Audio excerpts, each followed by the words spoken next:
Terima kasih Pak Jamari. Assalamualaikum warahmatullahi wabarakatuh. Saya izin men-share ini, jadi sepertinya saya satu-satunya yang akan menggunakan bahan presentasi. Mohon izin saya share panitia. Ya lagi, Assalamualaikum warahmatullahi wabarakatuh. Terima kasih untuk kesempatannya. Saya hari ini alhamdulillah senang sekali dengan sambutan yang luar biasa dari masyarakat Gayo.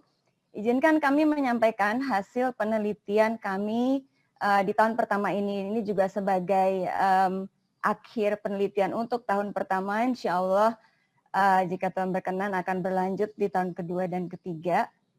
Izinkan saya memulai ini dengan menyampaikan hasil penelitian ilmiah. Jadi ini bukan sekedar pernyataan saya, tetapi ini adalah hasil penelitian di dunia yang menunjukkan bahwa wilayah dengan keragaman jenis hayat yang tinggi itu diketahui memiliki keragaman bahasa yang tinggi. Jadi artinya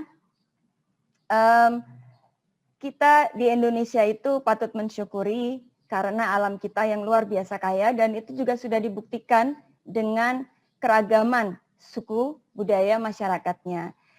Untuk penelitian kami, memang kami hanya fokus kepada tumbuhan, terutama tumbuhan pangan.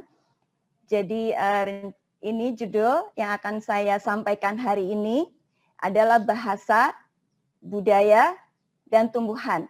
Nah ini melihat masakan ini, rasanya kita sudah menjelang nanti makan siang sudah lapar ya. Tapi mudah-mudahan ini menambah semangat kita untuk melestarikan budaya. Jadi saya akan sedikit menyampaikan hasil penelitian kami yang nantinya akan mengarah kepada harmonisasi alam dan kehidupan Gayo. Tentunya izinkan saya memperkenalkan tim peneliti dari kami yang juga sudah hadir di webinar ini, yang mungkin nanti juga bisa membantu menjawab jika ada pertanyaan. Saya sebagai ketua, ada Ibu Syafitri Hidayati. Ibu Fitri ini sangat mencintai bahasa dan sudah mulai bisa berbahasa Gayo dan belajar dialeknya karena beliau mendalami masalah etnotaksonomi, di mana bahasa menjadi bagian penting dari penamaan jenis-jenis. Kemudian ada Ibu Adisti Permatasari Putri Hartoyo yang tadi Bapak Ibu juga sudah lihat sebagai untuk membantu kegiatan ini. Lalu ada asisten peneliti kami Nurul Iman Suansa dan Mbak As, juga ada pendukung lainnya Mas Prima dan Mbak Reni. Tadi sudah disampaikan oleh Pak Yusradi bahwa budaya Gayo itu adalah salah satu budaya tertua di Indonesia. Kita mengenal kopi Gayo, tadi sudah disampaikan oleh Pak Fikar. Kita juga mengenal tari saman, tetapi banyak yang tidak tahu bahwa ternyata etnolog dunia itu mengkategorikan bahasa Gayo sebagai bahasa yang terancam. Nah ini menjadi menarik buat kami karena dataran tinggi Gayo itu sangat kaya akan keanekaragaman hayati. Tetapi dari aspek penelitian dan sebagainya ternyata mengindikasikan bahwa bahasa ini terancam. Nanti itu sebabnya kenapa webinar hari ini tentang revitalisasi itu menjadi penting. Karena punahnya bahasa, penelitian ini kami mulai dengan mengumpulkan pustaka. Karena COVID juga, maka kami saat itu tidak bisa langsung ke lapangan. Sehingga sebagai akademisi juga, peran dari pustaka itu menjadi penting. Sayangnya tidak banyak pustaka mengenai tumbuhan pangan Gayo yang tersedia. Kami sudah mencari kemana-mana, sangat sulit ditemukan.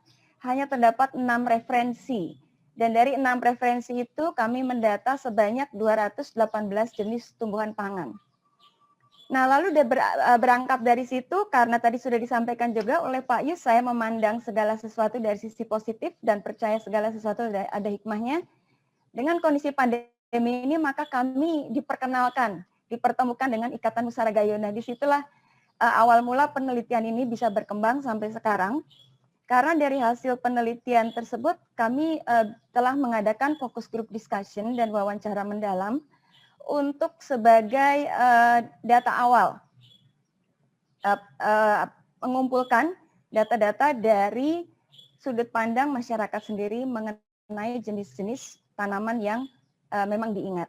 Dan memang pada kegiatan ini lebih kami fokuskan kepada mereka yang berusia 50-60 tahun ke atas, dengan asumsi bahwa mereka yang paling tahu tentang budayanya, juga mereka yang memang kesehariannya banyak berhubungan dengan bahasa, terutama dari mereka yang berkecimpung di dunia kesenian.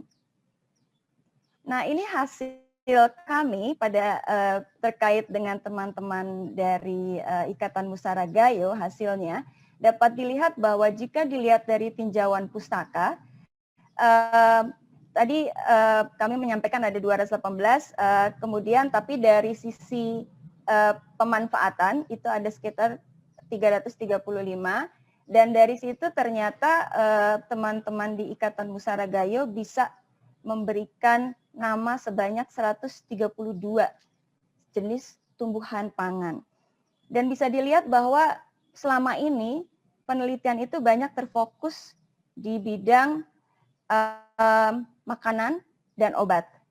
Dan ternyata dari mohon maaf, ini saya sepertinya salah menempatkan grafik ya. Harusnya yang paling banyak dari sisi Tanya Pustaka itu adalah penelitian tentang obat, kemudian makanan, sedangkan dari focus group discussion itu ternyata justru lebih banyak tanaman pangan yang berfungsi makanan dan obat. Jadi kami menyimpulkan bahwa memang keseharian masyarakat Gayo itu tidak terlepas dari lingkungannya.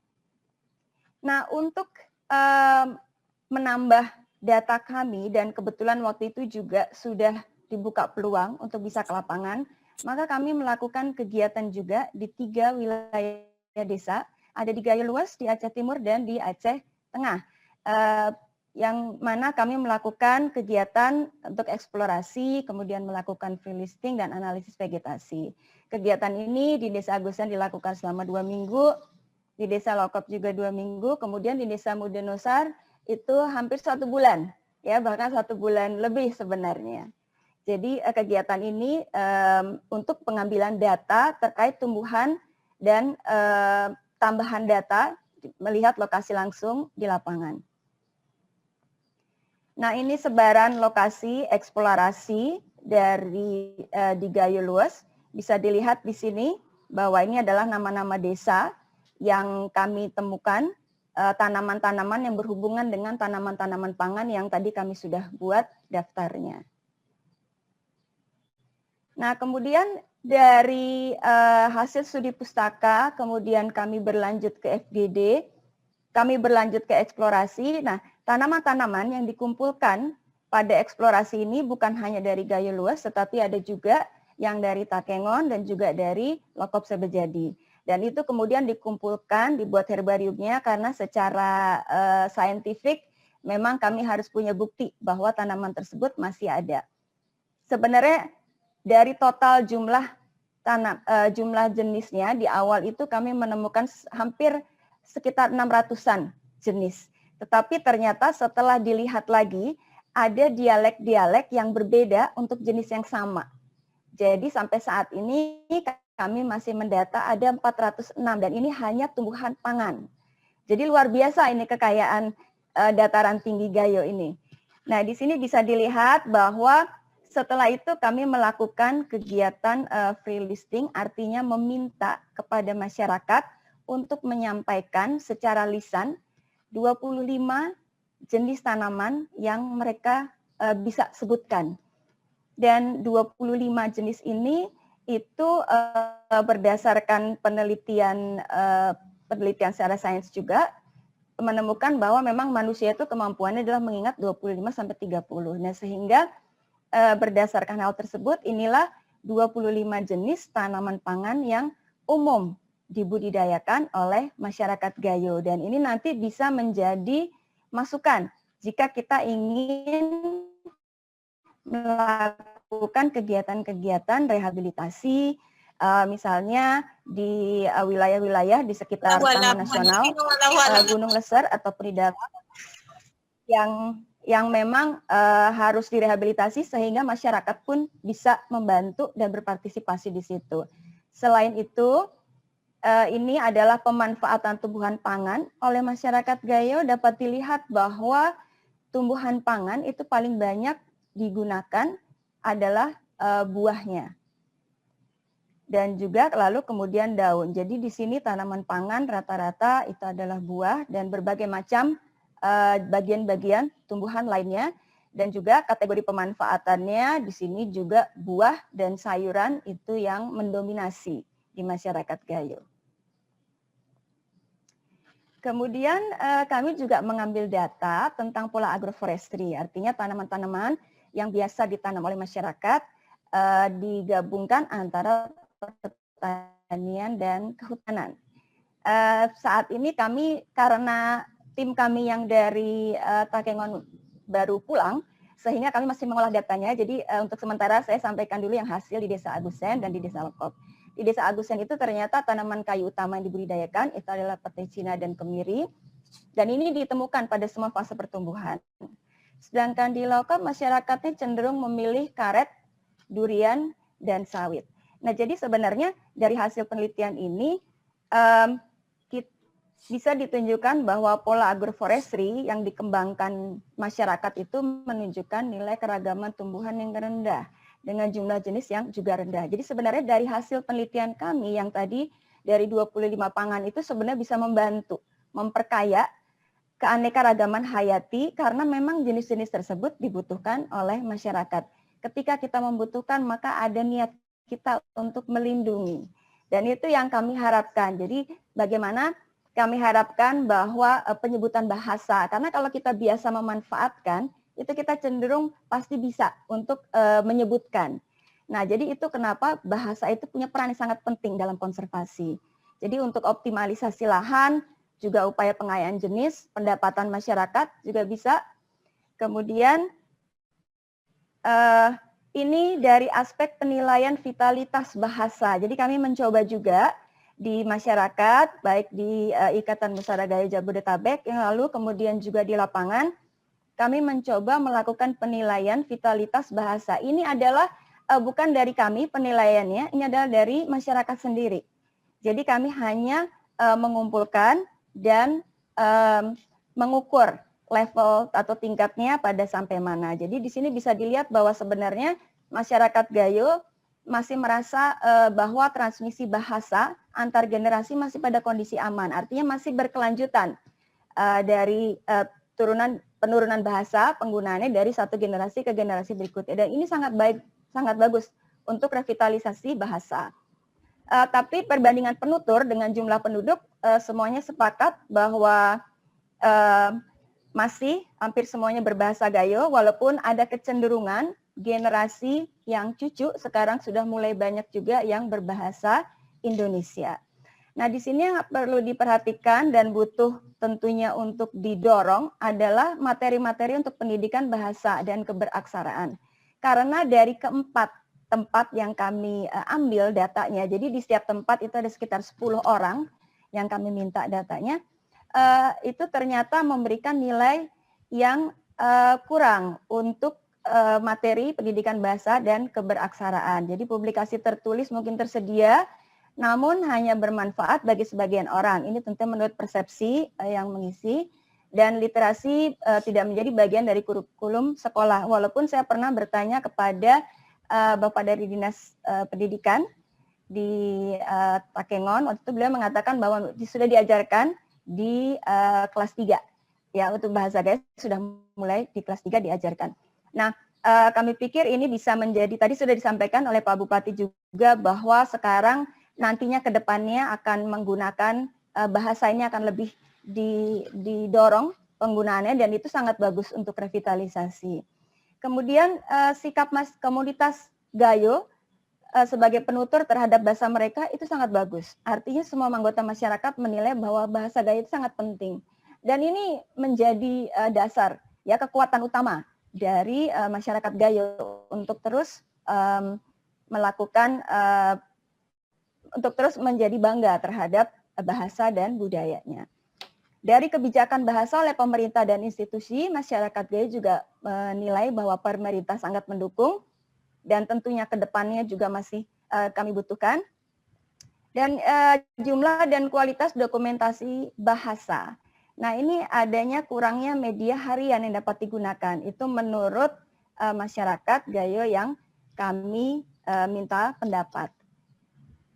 Nah, tadi sudah disampaikan oleh Pak Yusradi bahwa Dari zonasi penutur bahasa Gayo, maka kami sepakat ada 3. Jadi ada zona inti, ada penyangga, ada pendukung. Tentunya di sini peran-peran diaspora menjadi penting. Nah, jadi sehingga revitalisasi Gayo itu adalah upaya bersama karena konservasi dan perlindungan habitat tumbuhan itu sangat bergantung pada konservasi budaya dan bahasa penduduknya. Sedangkan kelangsungan hidup masyarakatnya akan sangat bergantung pada kelestarian lingkungan. Jadi upaya merevitalisasi Gayo itu bukan hanya menjadi tanggung jawab masyarakat Gayo atau pemerintah Gayo saja, tetapi menjadi upaya bersama kita. Dan kami berharap bahwa nantinya masyarakat setiap orang Gayo akan berkata pada dirinya sendiri bahwa aku bangga jadi orang Gayo. Nah, untuk itu saya ingin mengucapkan terima kasih kepada teman-teman yang memungkinkan kegiatan ini berjalan. Ini teman-teman dari Taman Nasional Gunung Leser yang membantu kami untuk melakukan eksplorasi. Kemudian juga teman-teman sama dari Taman Nasional Gunung Leser dan dari FKL, Forum Leser. Kemudian juga teman-teman yang melakukan tim free listing. Ini ada yang orang Agusen, ada memang yang asisten peneliti dan mahasiswa kami. Kebetulan ada 4 mahasiswa kami yang sedang melakukan penelitian skripsi dan juga tesisnya di sana. Jadi mereka mengambil data di Gayo Luas, di Lakop, dan di Takengon.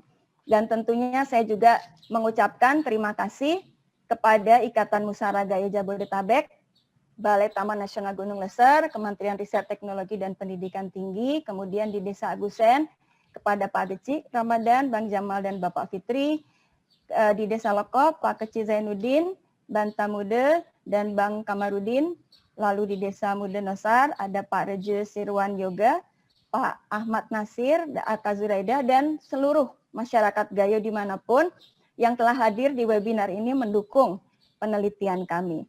Akhir kata, saya ingin mengucapkan, lestari Gayo, lestari alamku. Terima kasih. Assalamualaikum warahmatullahi wabarakatuh. Waalaikumsalam warahmatullahi wabarakatuh. Waalaikumsalam warahmatullahi wabarakatuh. Ya, terima kasih kepada Ibu yang sudah menyampaikan banyak sekali hal-hal yang mungkin kami sendiri sebagai orang Gayo tidak mengetahuinya. Karena itu mungkin penelitian itu perlu berlanjut demi kelestarian nabati yang ada di Gayo, kemudian juga untuk pelestarian bahasa Gayo, karena apapun yang kita katakan, teknologi itu pasti mengalahkan yang tradisional.